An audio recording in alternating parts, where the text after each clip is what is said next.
Hello everyone, कैसे हैं आप सब और क्या हाल समाचार हैं आपके। सबसे पहले तो दिल से थैंक यू कि कल जो रिसेशन की वीडियो बनाई आप लोगों ने कहा कि सर एक आई ओपनर वीडियो थी। तो हमें भी बहुत अच्छा लगता है कि जब हमारी कही गई बात एक अच्छे तरीके से आप तक पहुंचती है तो बहुत ही खुशी महसूस होती है। और आज हम वीडियो बना रहे हैं जो आईएनआर में रिकॉर्ड गिरावट हुई है। क्या है इसके मायने, किस तरीके से इकोनॉमी पे इम्पैक्ट है, किस तरीके से स्टॉक मार्केट पे इम्पैक्ट है, इन सब चीज़ों को हम जानने वाले हैं। तो मैं मुकुल अग्रवाल आपका आप ही के यूट्यूब चैनल में स्वागत करता हूं। तो देखिए, अभी एक चीज़ तेज़ी से गिर रही है और वो है हमारी करेंसी। ऑल टाइम लो हिट किया है अगेंस्ट डॉलर। तो जब इंडिया की करेंसी के ये हाल हैं तो सोचिए इकोनॉमी का क्या हाल हो रहा होगा। और जब इकोनॉमी ही स्टेबल नहीं होगा तो स्टॉक मार्केट क्या करेगा। गौर से देखिएगा, करेंसी, इकोनॉमी और स्टॉक मार्केट ये बिल्कुल एक साथ चलते हैं। तो ये सोचने की बात है। तो अब देख लेते हैं कि करेंसी के गिरने से हमारी इकोनॉमी पे क्या इफेक्ट पड़ेगा और फिर उससे स्टॉक मार्केट कैसे रिएक्ट करेगा। तो इन सब बातों को वन बाय वन समझेंगे और लास्ट में मैं अपनी बात करूंगा एक समरी, जिससे आपको पूरी पिक्चर क्लियर हो जाए। तो आपके सामने सबसे पहले तो करेंसी का चार्ट मैंने दिखा दिया है कि गिरावट कितना है। तो आप देख रहे हैं कि करेंसी में फॉल हो रहा है लगातार। 12 मई को उसने लो भी टच किया था 77.45 का, और एक नज़रिए से बिग मैटर ऑफ कंसर्न है। तो ये हमारी फुल इकोनॉमी को कैसे इंपैक्ट करेगा और स्टॉक मार्केट को, ये सबसे बड़ा मेन पॉइंट है। और डर वही इन्वेस्टमेंट रहे या ना रहे।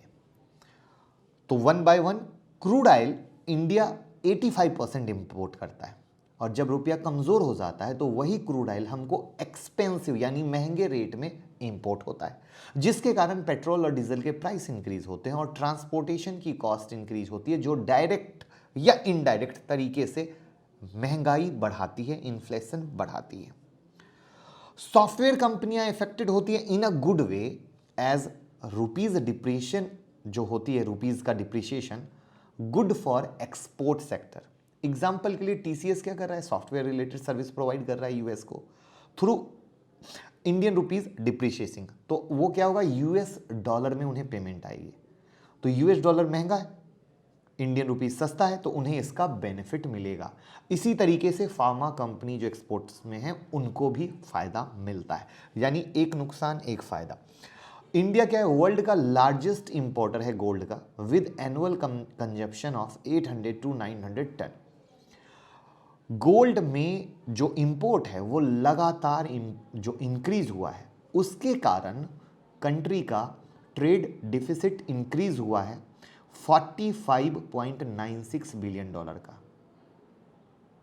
तो अब यहां से अगेन इंपैक्ट हो रहा है कि भैया ये एक कहीं से सही बात नहीं है। जहां पर हमने चार्ट भी आपके सामने रखा है गोल्ड इंपोर्ट का। अब जो लो फॉरेक्स रिजर्व है इंडिया के, फॉरेन एक्सचेंज रिजर्व, वो क्या हो गए, गिर गए हैं 600 billion dollar, first time in a year by 2.695 billion dollar. क्योंकि आरबीआई यूज कर रही है अपने फॉरेक्स रिजर्व को सेव करने के लिए कि करेंसी लॉस से बचा सके, जिससे फॉरेक्स रिजर्व लोएस्ट आ चुका है यहां पर, जिसका चार्ट आपके सामने स्क्रीन पर है कि फॉरेक्स रिजर्व किस तरीके से हायर लेवल से गिरा है। बट गिरने का कारण बताया कि उसको बचाना है। महंगाई अगर देखेंगे तो food inflation reached highest level in March और अभी तक और भी लगातार बढ़ रहा है। रीज़न वही कि जब एक चीज़ क्रूड महंगी हुई तो हर चीज़ किस तरीके से एक दूसरे को रिलेट करती है और महंगाई की तरफ ले जाती है। तो वहाँ पर हमने उसका चार्ट भी आपके सामने दिखाने की कोशिश की है। अब foreign exchange reserve will be affected as government has purchase the currency at higher prices, but the same currency will be sold back in lesser price. Higher price pay कर देंगे, लोअर प्राइस पे कर देंगे तो effect तो आएगा ही। Week and fluctuating currency जब हमें हमारी कंट्री की दिखती है तो एफआईआई जो है उनका मोरल टूट जाता है, और वो किसी भी कंट्री की करेंसी हो, वहां ऐसी इस कंडीशन में जब वो कमजोर हो रही हो और फ्लक्चुएशन के मोड में हो, वहां इन्वेस्ट करना पसंद नहीं करते। तो इस कंडीशन में क्या होता है, एफआईआई अपने पैसे निकालेंगे, ऐसे तो निकाल ही रहे हैं बट इस कंडीशन में और भी निकालेंगे, क्योंकि कोई भी वीक इकोनॉमी में या अनस्टेबल इकोनॉमी में इन्वेस्ट करना नहीं चाहता है। अब एग्जाम्पल के लिए हम आपको कहते हैं कि श्रीलंका की इकोनॉमी क्या है, वीक नहीं वीकेस्ट है, करेक्ट। तो इस टाइम कोई श्रीलंका में इन्वेस्ट करने की रिस्क नहीं लेना चाहेगा, why, due to weak economy. इसको एक और एग्जांपल से देते हैं, जैसे सॉफ्ट बैंक इन्वेस्ट करता है स्टार्टअप्स में, टेक स्टार्टअप्स में, बट मार्केट की इस गिरावट को देखकर फाइनली उन्होंने हाथ को रोक दिया और जो उनका बजट था स्टार्टअप्स में इन्वेस्टमेंट करने का उसको काट डाला। क्यों? क्योंकि मार्केट अनस्टेबल है, चीज़ें सही तरीके से निकल के नहीं, तो भैया कैश पे बैठे रहो, अभी वेट एंड वॉच करो। तो आई होप यहाँ तक बातें क्लियर हो गई। इंपोर्ट्स एक्सपेंसिव हो जाएंगे और एक्सपोर्ट चीप। क्यों? क्योंकि इंडियन इकोनॉमी वीक हो रही है, रुपया वीक हो रहा है, तो इंपोर्ट जो इंडिया में आएंगे वो महंगे आएंगे, लेकिन एक्सपोर्टर हैप्पी रहेंगे क्योंकि इंडिया से किया हुआ एक्सपोर्ट सस्ता और पेमेंट भी डॉलर में। अगर आपके बच्चे विदेश में पढ़ रहे हैं तो वो महंगी हो जाएगी, या अगर आप ट्रैवल का प्लान कर रहे हैं वो महंगा हो जाएगा, again due to currency impact.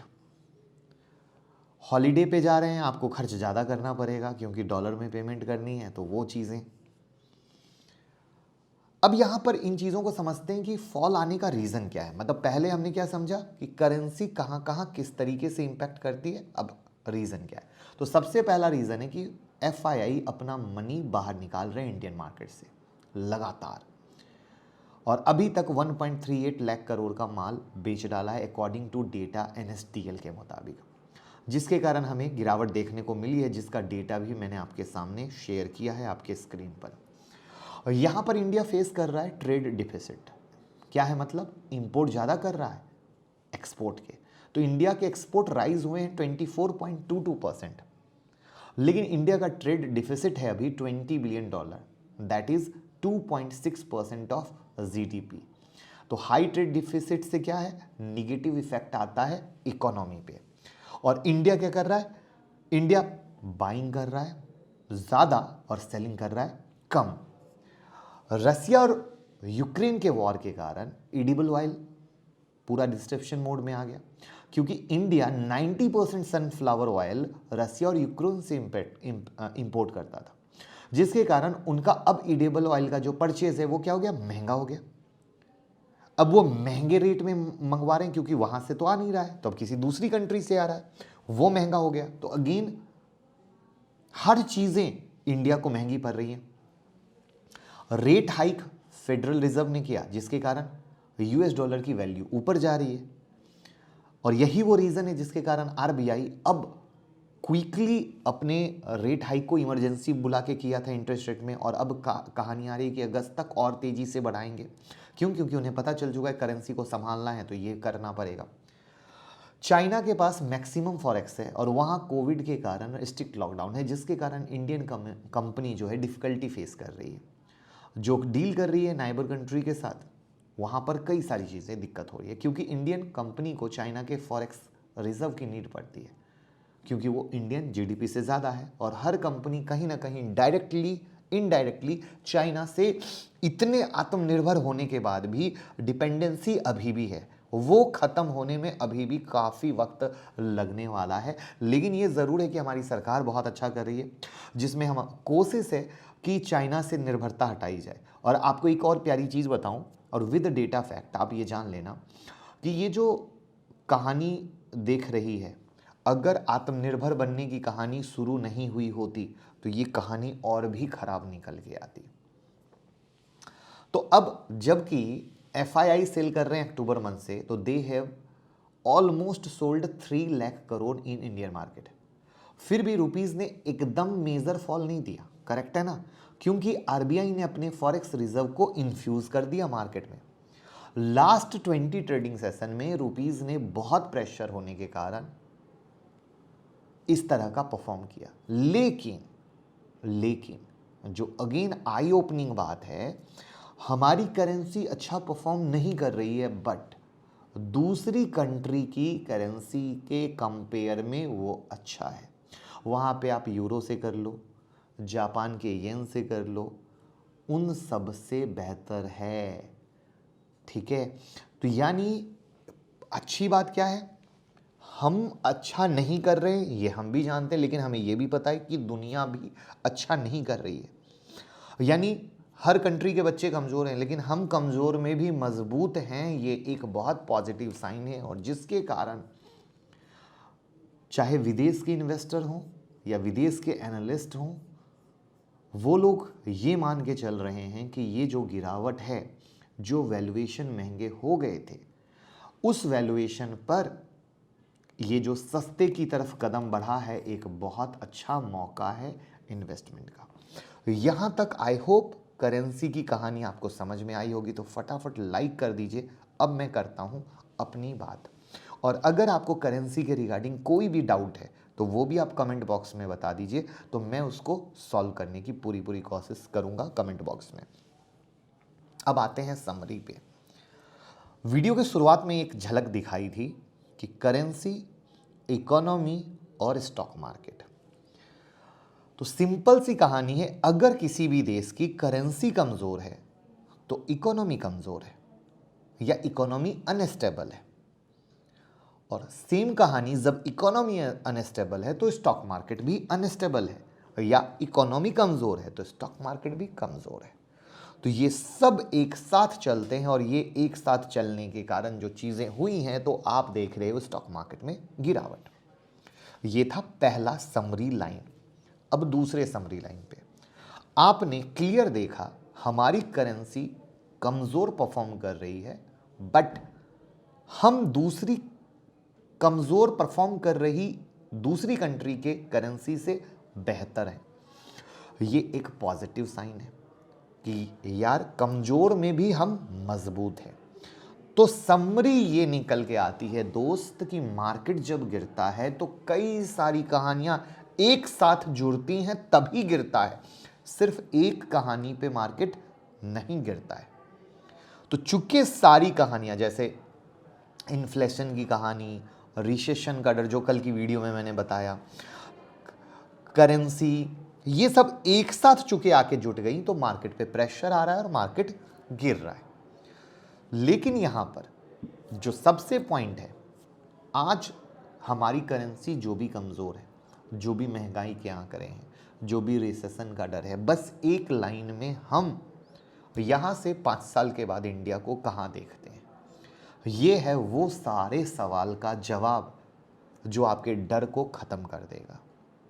आज यहाँ से 5 साल के बाद हम इंडियन स्टॉक मार्केट को कहाँ देखते हैं, आज से 5 साल के बाद हम इंडियन इकोनॉमी को कहाँ देखते हैं। बस अगर इस सवाल में आपको लगता है नहीं, चाहे हम इकोनॉमी को देखें, इंडियन इकोनॉमी को, चाहे स्टॉक मार्केट को देखें, हम हर एक लेवल पे 5 साल के बाद आगे रहेंगे, तो ये गिरावट सिर्फ एक मौका है जो मार्केट के वैल्यू को एडजस्ट कर रही है। और इस गिरावट में SIP मोड हमेशा बेस्ट है। मैं हर दिन कहता हूँ, लेकिन कमेंट बॉक्स में लोग SIP नहीं समझ पा रहे हैं। ये बहुत ही अजीब कहानी है। सिस्टमैटिक इन्वेस्टमेंट प्लान, हर मंथ एक फिक्स रकम इन्वेस्ट करना, जो आप कमाते हो उस कमाई में से एक छोटा सा हिस्सा, ये लोगों के लिए है, लेकिन मेरी नज़र में जो हम कमाते हैं उनमें से एक मोटा सा हिस्सा इन्वेस्ट होना चाहिए मार्केट में, जिससे कि हम आज से 10 साल के बाद जो एक फाइनेंशियल फ्रीडम की लाइफ है, या जो हमें अपने बच्चों को देना है, या हमें अपने बुढ़ापे में किसी पे डिपेंड नहीं होना है, उस पर फोकस कर सकें और अच्छे शेयर हम पकड़ सकें। और उसके लिए पोजिशनल ट्रेडिंग स्ट्रैटेजी की वीडियो अब लाइव हो चुकी है, जिसमें पैसा डबल होता है, तो आप उसको ज़रूर देखें। लर्निंग और अर्निंग बिल्कुल मिलेगी। एंड आई होप आपको करेंसी की फॉल, किस तरीके से इकोनॉमी पे इम्पैक्ट, सारी चीज़ क्लियर हो गई होगी। तो वीडियो को बस शेयर कर दीजिए, जिससे किसी को डर ना लगे और सब सीखें, सब कमाएं। Thank you so much.